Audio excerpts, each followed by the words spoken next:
గారు తమ విలువైన సందేశాన్ని ఇవ్వబోతున్నారు.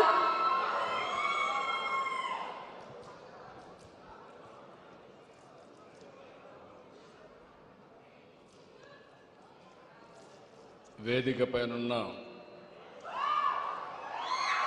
ప్రజాప్రతినిధులందరికీ ఈరోజు ఈ కార్యక్రమానికి వచ్చినటువంటి యువతీ యువకులందరికీ, పిల్లలందరినీ చూస్తూ ఉంటే చాలా జోష్ వస్తూ ఉంది, చాలా ఉత్సాహంగా ఉన్నారు. మీ అందరికీ మనస్ఫూర్తిగా నమస్కారాలు. ఈరోజు మన అందరం కూడా ఒక మంచి కార్యక్రమానికి శ్రీకారం చుడుతున్నాం. మన సమావేశమే ఒక మంచి కార్యక్రమం కోసం. గట్టిగా చెప్పాలి. నేను డ్రగ్స్ అంటే ఏం చెప్తారు? గంజా. మీ అందరికీ మనస్ఫూర్తిగా నమస్కారాలు. కూడా ఒక మంచి కార్యక్రమానికి శ్రీకారం చుడుతున్నాం. మన సమావేశమే ఒక మంచి కార్యక్రమం కోసం. గట్టిగా చెప్పాలి. నేను డ్రగ్స్ అంటే ఏం చెప్తారు? గంజా అంటే డ్రగ్స్, డ్రగ్స్, డ్రగ్స్, గంజాయ్, గంజాయ్. యువత గొంతేమైంది? శభాష్. 1987లో ఐక్యరాజ్య సమితి అగైనెస్ట్ డ్రగ్స్ మీద, అదే మరిగా ఇల్లిసిట్ ట్రాఫిక్ మీద ఒక ఉద్యమాన్ని ప్రపంచం మొత్తం జరుపుకుంటున్నాం.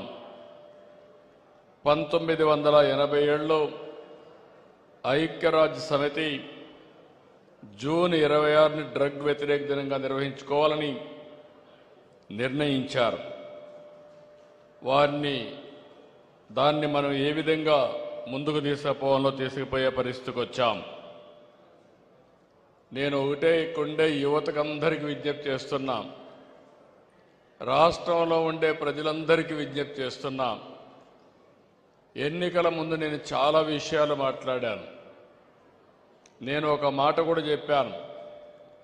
నేను వస్తానే ఎవరైనా రౌడీలు కానీ తోక తిప్పితే తోక కట్ చేస్తానని ఆ రోజు చెప్పాను.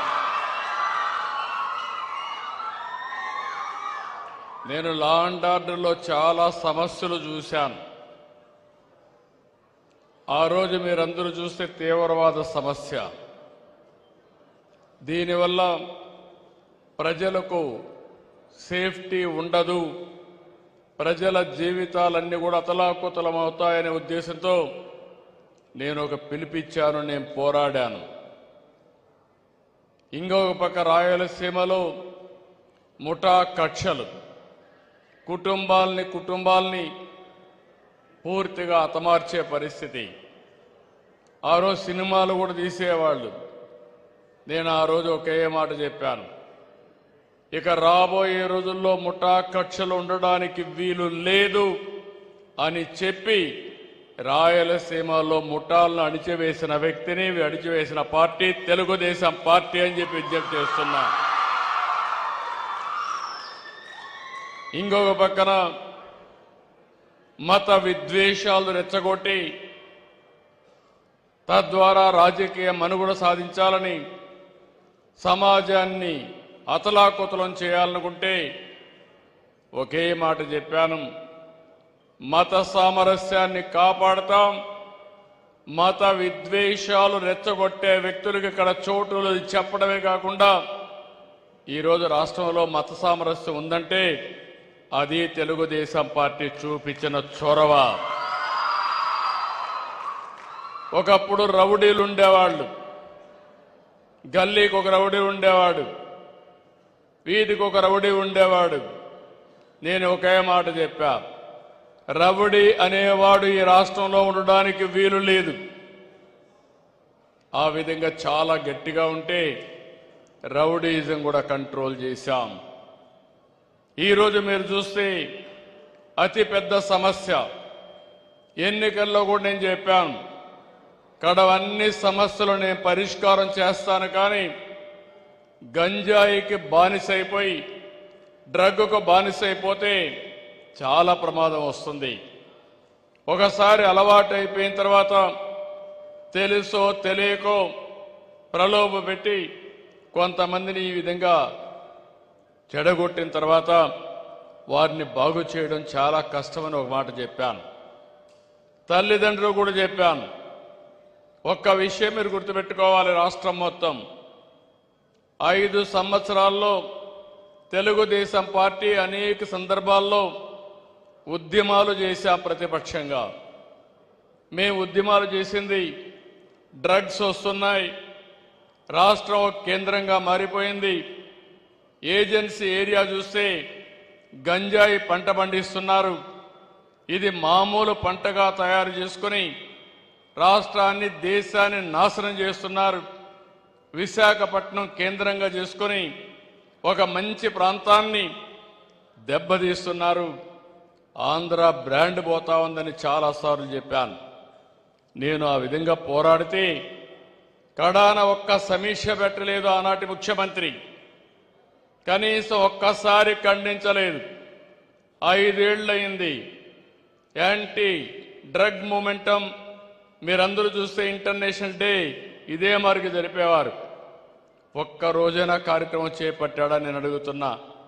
మేము పోరాడితే మా ఆఫీసు మీదకి దాడి పంపించాడు, దాడి చేశారు, తిరిగి కేసులు పెట్టి తెలుగుదేశం పార్టీ కార్యకర్తల్ని జైల్లో పెట్టాలని ప్రయత్నం చేశారు. నేను ఒకటే మీ అందరికీ విజ్ఞప్తి చేస్తున్నాం, ఇది ఒక సమస్య వారసత్వంగా వచ్చింది. నాకు అనేక సమస్యలు వచ్చాయి, కానీ ఇది పెద్ద సమస్య. 10 లక్షల కోట్ల రూపాయలు అప్పులైనాయి. నేను సూపర్ 6 ఇస్తా అన్నాను. ఒకే మాట చెప్తున్నా, ఎన్ని కష్టాలున్నా మళ్ళీ రాష్ట్రాన్ని బాగు చేసే బాధ్యత మాదని ఆ రోజే చెప్పాం. ఇచ్చిన మాట నిలబెట్టుకుంటామని చాలా స్పష్టంగా చెప్పాం. దాన్ని ముందుకు తీసుకుపోతున్నాం. ఈరోజు నేను వచ్చింది ఇక్కడికి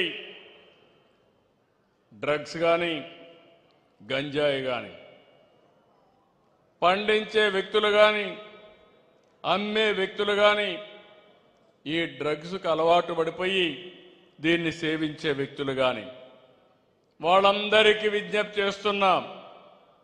నేను మీ అందరి పైన గంజాయి పైన డ్రగ్ పైన యుద్ధాన్ని ప్రకటిస్తున్నా.